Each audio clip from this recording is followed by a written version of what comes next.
One of the things that biblical scholars and really scholars who do translation for a living, do Bible interpretation, linguists, those sorts of people, one of the things that we run into a lot with non-specialists especially, people who want to be doing research in books like the Bible, and are very well-meaning, and frankly we wouldn't want to discourage that, but this issue of exegetical fallacies seems to come up a lot.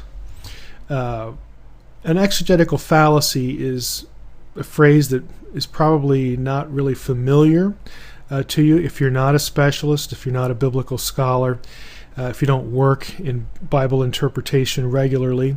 But it's a very common phrase for scholars.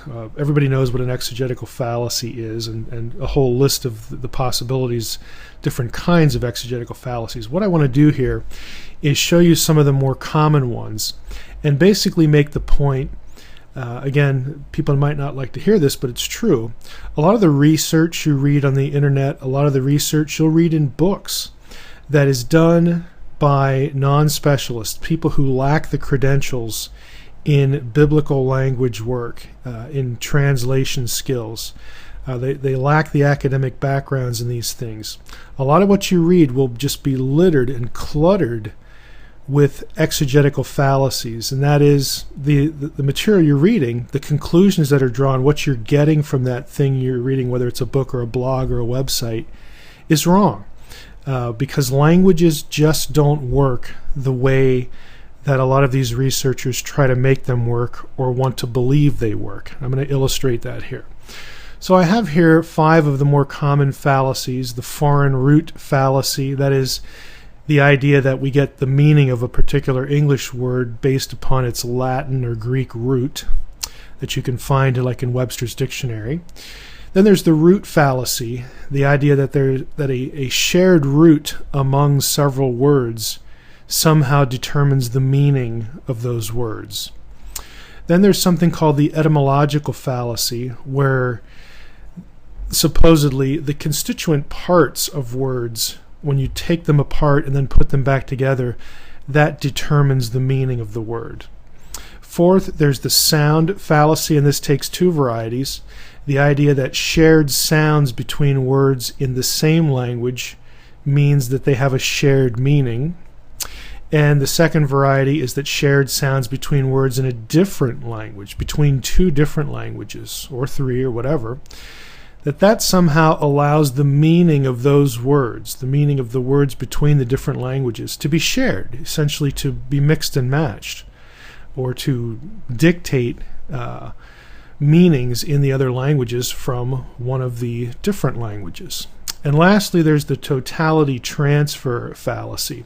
This is the idea that when you have a word, and a word can have any number of meanings, a broad range of meanings, that somehow there's one meaning that unites them, sort of one ring to rule them all, or that you could transfer, some sort of meaning. You collect all the possible meanings and you sort of get to a basic meaning, and then that sort of contributes to our understanding of that word wherever it occurs, no matter the context.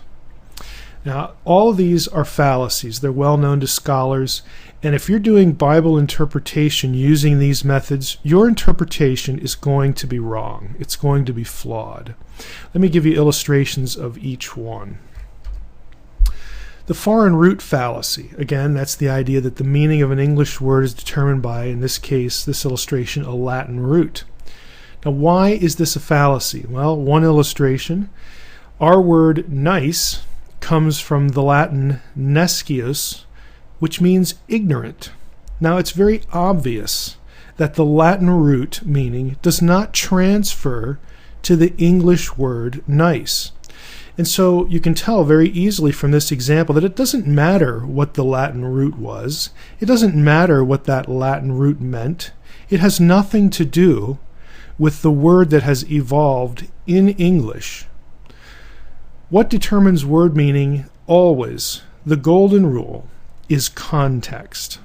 context is king. Context determines meaning. And when I say context, it means a range of things. It can mean the historical background is a factor. That gives us a context. The type of literature, literary genre, is a context. Religious background of the writer is a context. Cultural background is a context. The paragraph preceding and the paragraph following our particular word or passage that we're looking at, that forms a context.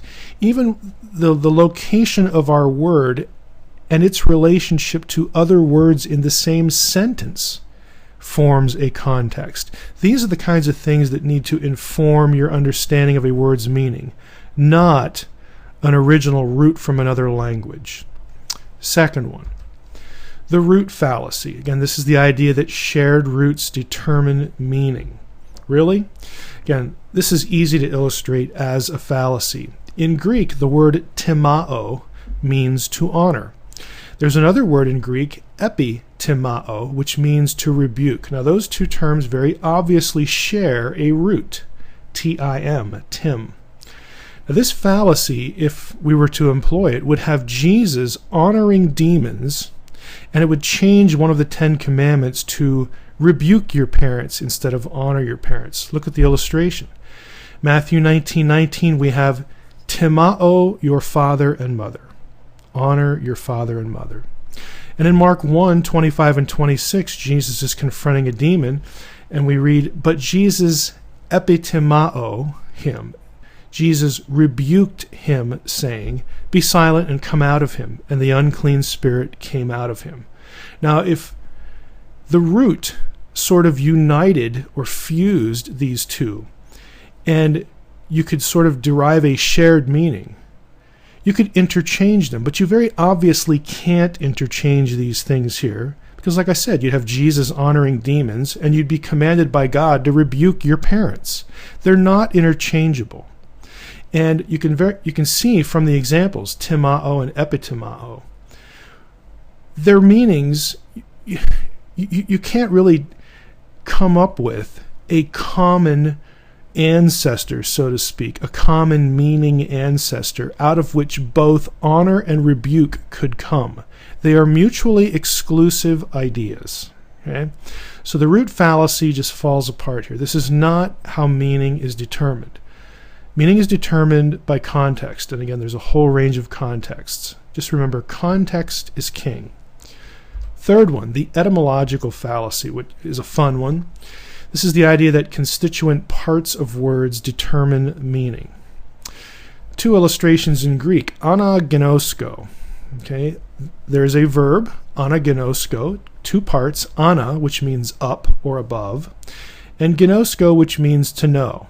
Now you would think, if we could just take the word apart into its constituent parts, ana and ginosko, the meaning therefore would be something like to know up or to know above, which doesn't make any sense. Anaginosko, though, actually means to read. Okay, the constituent parts have nothing to contribute to that. Next one, epitimao. We just saw this in the previous fallacy. Epi means on or at or upon, and then timao by itself would be to honor. So you would think if you pulled these apart and looked at their constituent parts, we'd have to honor at or to honor upon.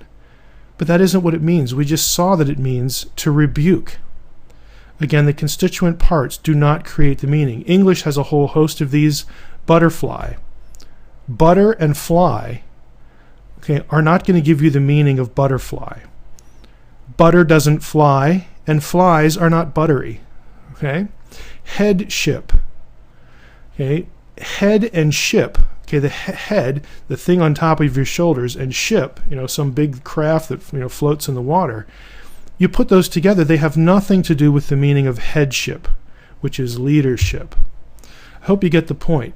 But this fallacy is just ubiquitous. It just shows up everywhere in so much material that you read by non-specialists, by amateurs, amateur researchers, especially people who are trying to go back into ancient texts in the ancient world, including the Bible, and study it and do research. Their conclusions are often terribly flawed.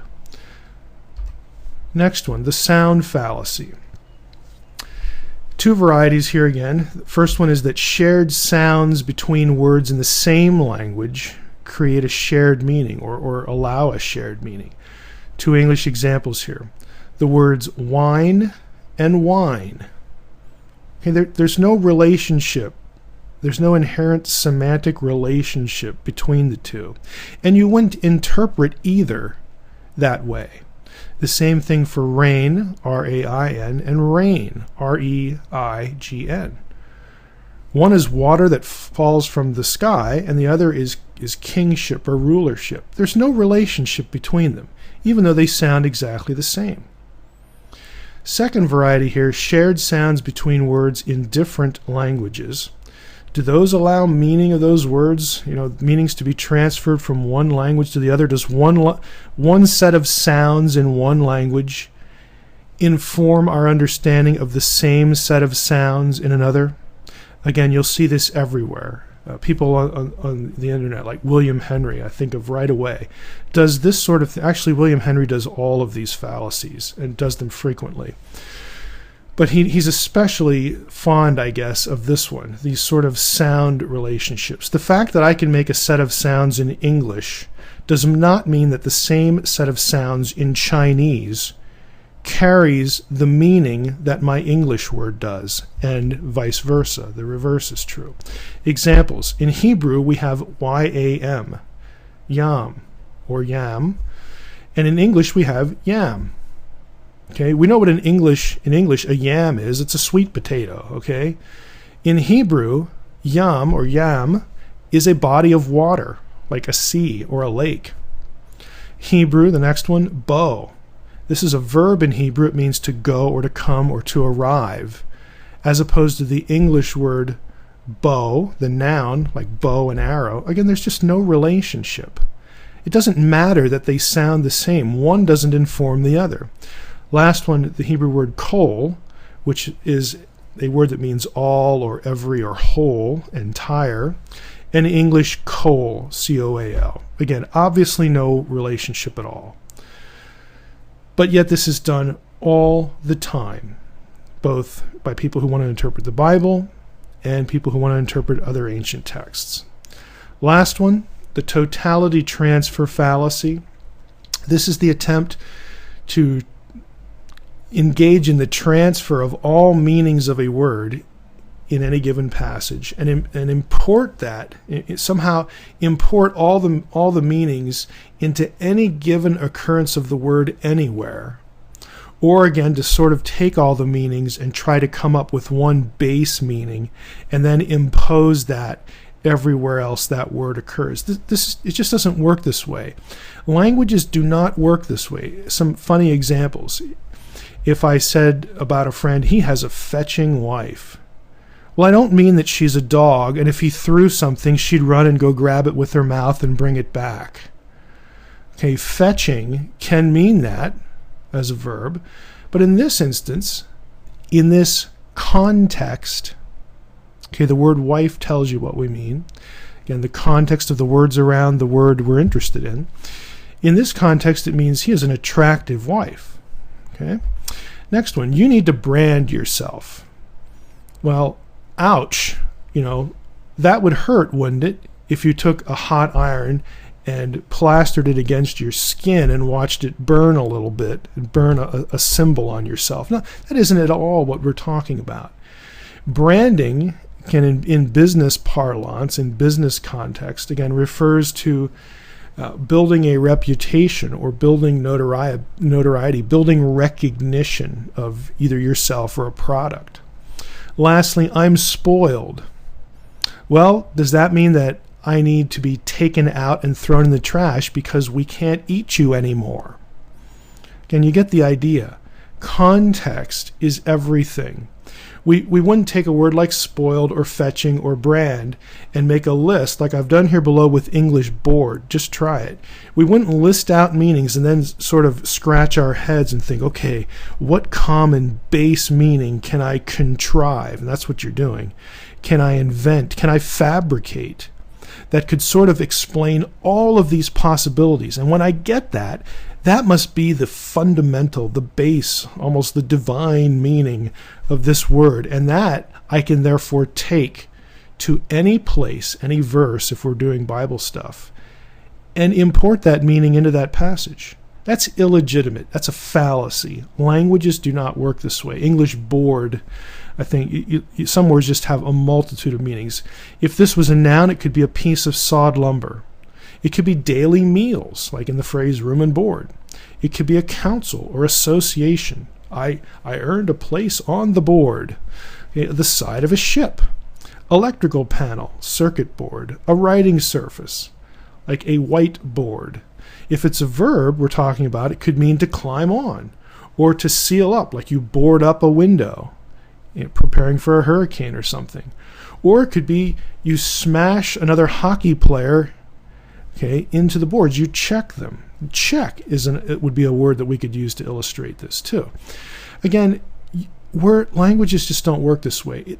These are word games that amateur researchers play, and the result is flawed, misguided, and in some cases harmful interpretation. It just ought not to be. Remember, context is king, and context again means all the things I mentioned before. Historical context, worldview, the worldview context of the writer, the religious context, the cultural context. What made the person think as he or she did? Again, all the things that inform them intellectually, those are all context. And then we have literary context. What type of writing? If I was looking at the word will, W-I-L-L, I would think of it differently if I had in my hand a legal document, something that came from a lawyer. That the type of literature dictates how I'm going to take words that appear in that piece of literature. So literary context is important. Again, all these things, the way the word relates to other words around it, these are contexts. And context is king in interpretation. Not exegetical fallacies and not word games like this.